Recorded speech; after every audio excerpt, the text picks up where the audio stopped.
Mariupol में Azov मुख्यालय के पास भीषण जंग चल रही है। मारियोपोल में अज़ोव हेडक्वार्टर्स के पास भीषण जंग, इसकी तस्वीरें भी मैंने आपको दिखाई थी। अज़ोव हेडक्वार्टर पर फिलहाल रूसी सैनिकों का कब्जा है।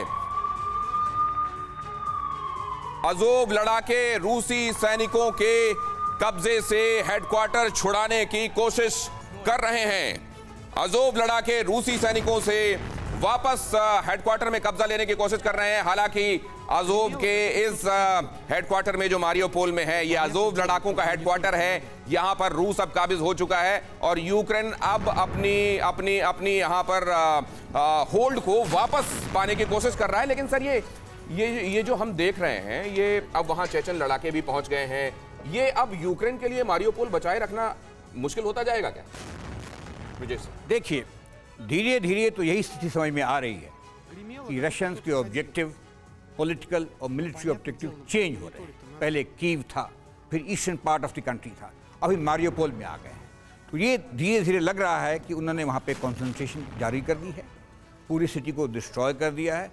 बाकी जगहों में उन्होंने खाली उसकी घेराबंदी की और कुछ नुकसान भी उन्हें हुआ है, लेकिन यहाँ पे थोड़ी सफलता नज़र आती रही है। और शायद वो चाहते भी हैं लिंकेजेस हो जाए क्रीमिया से और डॉनबॉस रीजन का। तो ये एक, और उनका शायद ये लिमिटेड नहीं, शायद ये उनका पूरा एम हो। ये पूरा एम हो सकता है। इसको नक्शे में एक्सपर्ट्स आपको और बढ़िया समझाएंगे मारियोपोल क्यों, लेकिन उससे पहले वो 7 वजहें आपको समझा देना जरूरी है। वो 7 वजहें क्या हैं? वो 7 वजहें जिसकी वजह से रूस को महीने भर से ज्यादा का वक्त लग गया।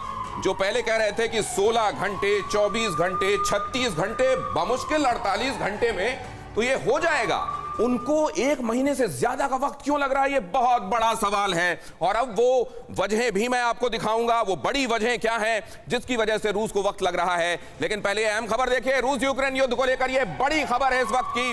डोनेस्क में रूसी सेना का बड़ा हमला। रूसी हमले में डोनेस्क को भारी नुकसान। डोनेस्क, लुहांस्क, इन जगहों को लेकर खास तौर से रूस बहुत टची है। उसको ये लग रहा है कि ये तो पहले ही मेरे इन्फ्लुएंस की जगह थी, यहां तो मेरे ही समर्थक थे। इसी को सबसे पहले आजाद घोषित करके रूस ने अपनी सेना भेजी थी और वहीं पर अगर यूक्रेन वापस काबिज होता जा रहा है तो ये किसी भी सूरत में रूस के लिए काबिले बर्दाश्त नहीं। और इसीलिए डीपीआर में ये बड़ी बमबारी आप देख रहे हैं। डोनेस्क में रूसी सेना का हमला। और ये अगली अहम खबर देखिए, यूक्रेन के राष्ट्रपति का पुतिन को एक बार फिर चैलेंज।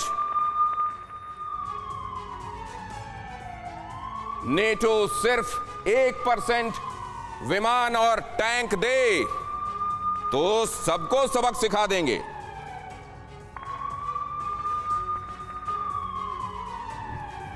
ज़ेलेंस्की ने फिर दोहराया, हथियार स्टोर में धूल खा रहे हैं।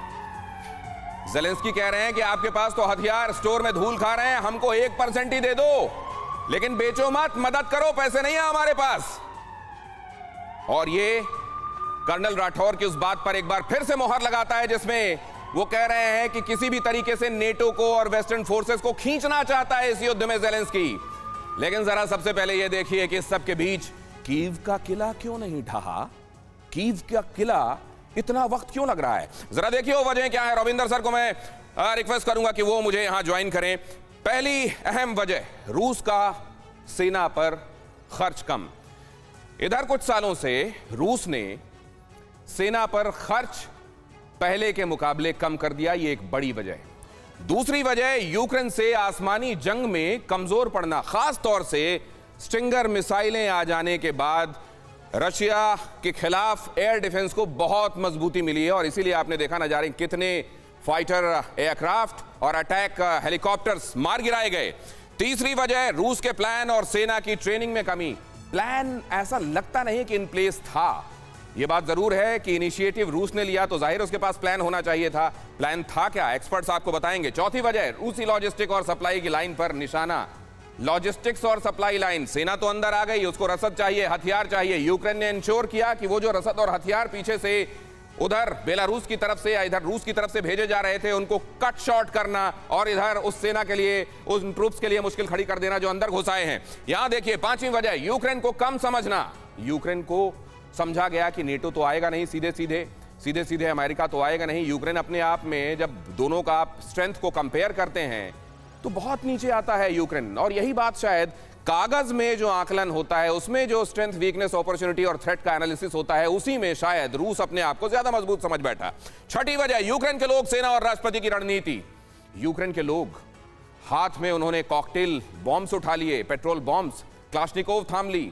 वहां की सुंदरियों ने हाथ में बंदूकें उठा ली, अपने प्रेसिडेंट के साथ वो खड़े रहे। इस मामले में वाकई सलाम करना होगा इस देश को और इसके प्रेसिडेंट को कि किस तरीके से देशभक्ति का जज्बा इस दौरान दिखाई दिया। सातवीं अहम वजह, अमेरिका और पश्चिमी देश यूक्रेन के साथ खड़े दिखाई दिए।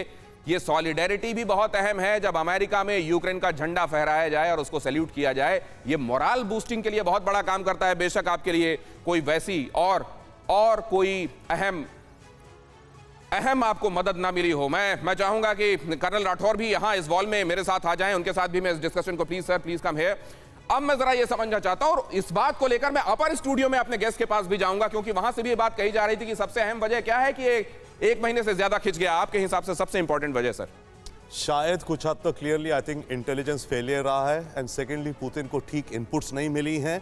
उसके अलावा बाकी और काफ़ी फैक्टर्स हैं जो आपने हाईलाइट कर दिए हैं कि लॉजिस्टिक्स की supply, maintenance and training. Apparently corruption के कारण रशिया में बजट तो दिया गया, बट वो जो करप्शन होती रही, वो ट्रेनिंग और मेंटेनेंस नहीं करी इन्होंने अपने टैंक्स। ट्रेनिंग, मेंटेनेंस और लॉजिस्टिकल सप्लाई लाइन को बाधित करना, सर आपके हिसाब से? इस युद्ध की जो प्लानिंग थी वो फॉल्टी हुई है। आपको याद होगा 2011 में रशियन आर्मी का मॉडर्नाइजेशन हुआ था। उसके बाद पहली बार रशियन आर्मी एक सीरियस युद्ध में गई, बीच में क्रीमिया में गई थी। राइट। ये जो युद्ध की प्लानिंग है उसमें सबसे बड़ी प्रॉब्लम ये हुई, जो क्रीमिया से आ रहा है वो क्रीमिया से आ रहा है, जो डोनेट्स्क से आ रहा है, खार्किव से, कोई किसी को कॉम्प्लीमेंट नहीं कर रहा था। हर आदमी अपनी अपनी जगह जा रहा था। और वो सारे जो थ्रस्ट लाइंस जिनको आर्मी में और फोर्स की भाषा में बोलते हैं, ये थ्रस्ट लाइन एक दूसरे को सपोर्ट ही नहीं कर रहे थे।